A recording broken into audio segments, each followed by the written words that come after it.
चलिए अब राशि अनुसार अपनी चर्चा को शुरू करते हुए सबसे पहले हम बात करते हैं मेष राशि की। मेष राशि वाले अपने भाग्योदय के लिए किस रत्न की जगह कौन सी जड़ धारण कर सकते हैं, आइए जानते हैं। देखिए, मेष राशि के जातकों को बताना चाहूंगा कि आपका लग्न स्वामी, आपका राशि स्वामी मंगल है। मंगल का रत्न जो है वो मूंगा है।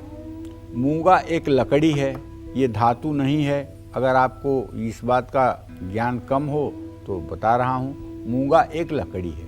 मूंगा एक जानवर होता है जो समुद्र के किनारे जो लकड़ियाँ बह कर के आती हैं उसी खोड़र में आकर के वो निवास करता है और वो अपना लार्वा छोड़ता है। उसका लार्वा जो है उसे शिकारी जा कर के खुरच करके लकड़ी में से निकाल लेते हैं और फिर उसी को तिकोना कैप्सूल के आकार का रूप रंग दे करके उसको मूंगा बनाया जाता है। मूंगा की पहचान ये है कि अगर एक बूंद नींबू का रस निचोड़ दिया जाए मूंगे के ऊपर तो कुछ मिनटों के बाद वहाँ अगर आप देखेंगे नींबू का रस हटाकर तो रंग सफ़ेद हो जाएगा। बाद में पानी से धोने पर फिर उसका रंग ठीक हो जाएगा। लेकिन इसका मतलब नहीं कि नींबू का खूब रस निचोड़ के आप पूरा मूंगा ही उसी में डाल दीजिए, तब रत्न भी खराब हो जाएगा। क्योंकि मूंगा जो है ये रत्न कोई पत्थर नहीं है, ये लकड़ी है और लकड़ी को केमिकल से ख़राब होने में टाइम नहीं लगता है। इसलिए आप इसका परीक्षण तो कर सकते हैं, लेकिन परीक्षण में इतना परीक्षण मत कर दीजिए कि वो पूरा उसका अस्तित्व ही समाप्त हो जाए। तो भाग्योदय के लिए मेष राशि के जातकों को मूंगा रत्न धारण करना की सलाह दी जाती है। लेकिन अगर आप मूंगा धारण नहीं कर सकते हैं तो अपनी दाहिनी बाह पर आपको मंगलवार को प्रातःकाल लाल धागे में अनंत मूल की जड़ बांध करके और उसे ओम अंग अंगारकाय नमः इस मंत्र से 108 बार अभिमंत्रित करके दाहिनी बाह पर आप इसे धारण कर सकते हैं। इससे भी आपका भाग्योदय होता है। जिन लोगों को माइग्रेन की बीमारी है, जो लोग शुगर और ब्लड प्रेशर के रोग से पीड़ित हैं, उन लोगों के लिए भी ये अनंत मूल की जड़ रामबाण की तरह फायदेमंद होगा। खास करके माइग्रेन की बीमारी से पीड़ित लोगों के लिए तो ये अति लाभकारी है और निश्चित रूप से इसका लाभ मिलता है। बस ध्यान ये रखना है कि मंगलवार के दिन धारण करना है और प्रातः काल धारण करना है, गंगा जल से धोकर धारण करना है और ओम अंग अंगारकाय नमः का 108 बार मंत्र धारण करने के पहले बोलना है। जय मां विंध्यवासिनी। अब बात करते हैं वृषभ राशि की। तो वृषभ राशि वाले अपनी मनोकामनाएं पूरी करने के लिए किस रत्न की जगह कौन सी जड़ धारण कर सकते हैं, आइए जानते हैं। वृषभ लग्न का स्वामी ग्रह होता है शुक्र, और अगर स्वामी ग्रह बहुत अच्छी स्थिति में हो तो भाग्योदय अपने आप हो जाता है। और शुक्र का जो रत्न है वो है हीरा, जरकन और ओपल। हीरा माने डायमंड, आप समझ ही रहे हैं। जरकन मतलब उपरत्न है, इसका कोई बहुत ज़्यादा इफेक्ट नहीं देखा गया है। और इसके बाद ओपल, ये ऑस्ट्रेलिया के समुद्र में पाया जाने वाला एक रत्न है। इस रत्न में जितनी ज़्यादा फायरिंग होगी, जितना ज़्यादा ये चमकीला होगा, उतना ही ज़्यादा ये अच्छा और उतना ज़्यादा ये प्रभावशाली होगा। आजकल ओपल के नाम पे सफ़ेद संगमरमर भी काट करके लोग बेच दे रहे हैं। तो इसलिए अगर आप हीरा या जरकन नहीं खरीद सकते हैं तो ओपल चूँकि सस्ता रत्न है, इसको खरीदना चाहते हैं तो इसमें ध्यान से देखें कि आगे और पीछे दोनों तरफ से उसमें सितारों की तरह ऐसा लग रहा है कि जैसे आकाश में सितारे उदय होते हैं और आकाश चमकीला लगता है, वैसे रत्न में सितारों की तरह चमक है कि नहीं। लाल, पीले, हरे रंग के उसमें स्टार दिखाई दे रहे हैं कि नहीं। अगर नहीं दिखाई दे रहे हैं तो वो नकली है या प्रभावहीन है। तो वृषभ राशि के जातकों को भाग्योदय के लिए हीरा, जरकन, ओपल पहनने की सलाह दी जाती है। लेकिन अगर ये सब महंगे रत्न आप नहीं धारण कर सकते हैं तो आपको सरपोंखा की जड़ सफ़ेद धागे में बांध करके और उसे अपने दाहिने बाँह पर अगर आप धारण कर लें या गले में धारण कर लें तो मैं विश्वास के साथ कह सकता हूँ हीरे जैसा ही ये फल देने वाला है। जिन लड़के लड़कियों के कुंडली में शुक्र ग्रह अस्त है और विवाह में देर नहीं अंधेर हो रही है, या वैवाहिक जीवन होने के बावजूद जिन लड़कों में संतान पैदा करने की क्षमता में रुकावट आ रही है, उन सभी लोगों को ये सरपोंखा की जड़ धारण करना वरदान साबित होगा। अगर आपका शुक्र ग्रह खराब है तो आप अपने पत्नी या पति का सम्मान करना शुरू कर दें तो शुक्र ग्रह ऑटोमेटिक ठीक हो जाता है। जो लोगों का शुक्र ग्रह खराब है और पत्नी को प्रताड़ित करते हैं या पति को अपमानित करते हैं, उनका शुक्र ग्रह हमेशा खराब ही रहता है। इस बात का भी ध्यान रखना चाहिए। जय मां विंध्यवासिनी। तो चलिए बात करते हैं मिथुन राशि की। मिथुन राशि वाले अपनी किस्मत चमकाने के लिए किस रत्न की जगह कौन सी जड़ धारण कर सकते हैं, आइए जानते हैं। देखिए, मिथुन राशि का स्वामी बुध ग्रह होता है और बुध ग्रह का रत्न है पन्ना। मिथुन राशि के लोगों को भाग्योदय के लिए पन्ना रत्न धारण करना चाहिए, पन्ना रत्न पहनना चाहिए।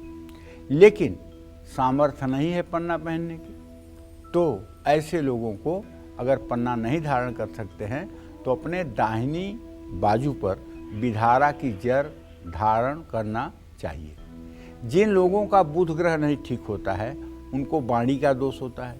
जिन लोगों का बुध ग्रह ठीक नहीं होता है उनके मामा ही उनके दुश्मन बन जाते हैं। जिन लोगों का बुध ग्रह नहीं ठीक होता है उनके मित्र धोखेबाज हो जाते हैं। तो विधारा की जड़ को अगर गंगा जल से धो करके बुधवार को दाहिने बाँह पर धारण किया जाए तो निश्चित रूप से मिथुन राशि के जातकों का भाग्योदय होगा। जय मां विंध्यवासिनी। चलिए आगे बढ़ते हैं, बात करते हैं कर्क राशि की। कर्क राशि वाले लोगों को कौन सी जड़ धारण करने से महालाभ मिलेगा, आइए जानते हैं। कर्क राशि के जातकों को अपने जीवन में सामंजस्य बैठाने के लिए मोती रत्न धारण करने की सलाह दी जाती है। लेकिन अगर आप मोती धारण नहीं कर सकते हैं तो अपनी दाहिनी बाँह पर आप खिरनी की जड़ बांध लीजिए। ये खिरनी की जड़ चंद्रमा के लिए होती है। सफ़ेद रंग के धागे में खिरनी की जड़ को बांध करके सोमवार को शुक्ल पक्ष में प्रातःकाल अपनी दाहिनी हाथ पे बांध लीजिए। निश्चित रूप से चंद्रमा का अशुभ प्रभाव ठीक हो जाएगा। जय मां विंध्यवासिनी। अब बात करेंगे कन्या राशि की। तो कन्या राशि वाले लोग कष्टों से मुक्ति पाने के लिए किस रत्न की जगह कौन सी जड़ धारण कर सकते हैं, आइए जान लेते हैं। कन्या राशि के जो जातक होते हैं उनको भाग्योदय के लिए पन्ना रत्न पहनने की ज्योतिषी लोग सलाह देते हैं। लेकिन अगर आप पन्ना रत्न धारण नहीं कर सकते हैं तो आप विधारा की जड़ दाहिने बाजू पर धारण कर लें। बुधवार के दिन प्रातःकाल गंगा जल से धो करके और बुध के लिए ओम बुंग बुधाय नमः इस मंत्र का 108 बार अगर आप जप कर लें तो आपको पन्ना रत्न धारण करने जैसा ही फल मिलेगा। प्रियंगु कलिकाभासम रूपेण प्रतिमं बुधम सौम्यम सौम्य गुणोपेतम तम बुधम प्रणमाम्यहम्। ये भी मंत्र आप 108 बार कर सकते हैं। जय मां विंध्यवासिनी। चलिए आगे बढ़ते हैं और बात कर लेते हैं तुला राशि की। तो तुला राशि वाले सौभाग्य बढ़ाने के लिए किस रत्न की जगह किस पेड़ की जड़ धारण कर सकते हैं, आइए जान लेते हैं। तुला राशि के जातकों को अपने भाग्योदय के लिए प्रायः लोग हीरा एडवाइज करते हैं कि आप डायमंड पहनिए। ओपल भी पहनने की सलाह दी जाती है। लेकिन ये दोनों रत्न तो महंगे हैं ना।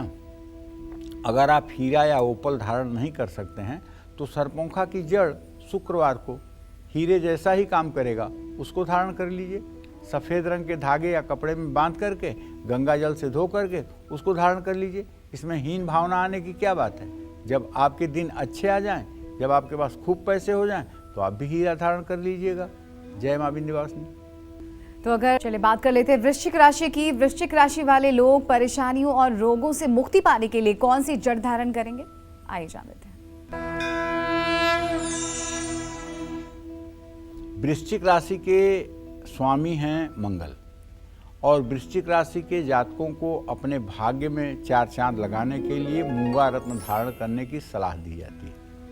लेकिन अगर आप मूंगा रत्न नहीं खरीद सकते हैं तो अपनी दाहिनी बाजू पर आप अनंत मूल की जड़ मंगलवार को श्रद्धापूर्वक लाल रंग धागे में बांध करके गंगा जल से धो करके मंगल के मंत्रों का जप करते हुए उसे अगर आप धारण करें तो उससे भी आपको लाभ मिलेगा। जय मां विंध्यवासिनी। राशि की करेंगे हम धनु राशि वाले लोग अपनी मनोकामना को पूरा करने के लिए किस रत्न की जगह कौन सी जड़ धारण कर सकते हैं, आइए जान लेते हैं। धनु राशि के जातकों को अपने भाग्योदय के लिए, अपने उत्कर्ष के लिए पुखराज रत्न धारण करने की सलाह दी जाती है। लेकिन पुखराज महंगा है। अगर आप पुखराज धारण नहीं कर सकते हैं तो केले के पेड़ की जड़ गुरुवार को निकालकर और गुरुवार को ही पीले रंग के कपड़े या पीले रंग के धागे में बांधकर गंगा जल से धोकर ओम ब्रिंग बृहस्पतये नमः का 108 बार जप करके धारण करने पर पुखराज जैसा ही फल प्राप्त होता है। जय मां विंध्यवासिनी। चलिए बात कर लेते हैं मकर राशि की। मकर राशि वाले अपनी किस्मत चमकाने के लिए किस रत्न की जगह कौन सी जड़ धारण कर सकते हैं, आइए जानते हैं। मकर राशि के जातकों को भाग्योदय के लिए नीलम रत्न धारण करने की सलाह दी जाती है। लेकिन अगर आप नीलम धारण नहीं कर सकते, कहते हैं नीलम बहुत महंगा है, तो अपनी दाहिनी बांह पर आप बिच्छू के पेड़ की जड़ नीले रंग धागे में बांध करके शनिवार को प्रातःकाल शुक्ल पक्ष में धारण कर सकते हैं। इससे भी शनि ग्रह की शुभता आपको मिलेगी। ओम संग शनश्चराय नमः मंत्र का जप भी करना चाहिए। जय मां विंध्यवासिनी। चलिए अब कुंभ राशि वालों का इंतजार खत्म होता है। कुंभ राशि वालों की हम बात करेंगे। कुंभ राशि वालों को हर क्षेत्र में तरक्की पाने के लिए किस रत्न की जगह कौन सी जड़ धारण करनी चाहिए, ये भी जान लेते हैं। देखिए, कुंभ राशि के जातकों को कहना चाहूँगा कि भाग्योदय के लिए आपको नीलम रत्न धारण करने की वैसे सलाह दी जाती है। लेकिन अगर सामर्थ्य नीलम खरीदने की नहीं है तो अपनी दाहिनी बाह पर आप भी बिच्छू के पेड़ की जड़ शनिवार को प्रातःकाल धारण कर लीजिए, दूध गंगा जल से धो करके, और शनि के मंत्र ओम संग शनश्चराय नमः का मंत्र जप करते हुए धारण करिए। ये आपको नीलम जैसा ही फल देगा। जय मां विंध्यवासिनी। तो अब बारी है मीन राशि वालों की। तो मीन राशि वाले भाग्योदय के लिए किस रत्न की जगह कौन सी जड़ धारण कर सकते हैं, ये भी जान लेते हैं। मीन राशि के जातकों को भाग्योदय के लिए पुखराज रत्न धारण करने की सलाह दी जाती है। लेकिन अगर आप पुखराज धारण नहीं कर सकते हैं तो केले की जड़ धारण करने से भी पुखराज जैसा ही फल मिलेगा। जय मां विंध्यवासिनी।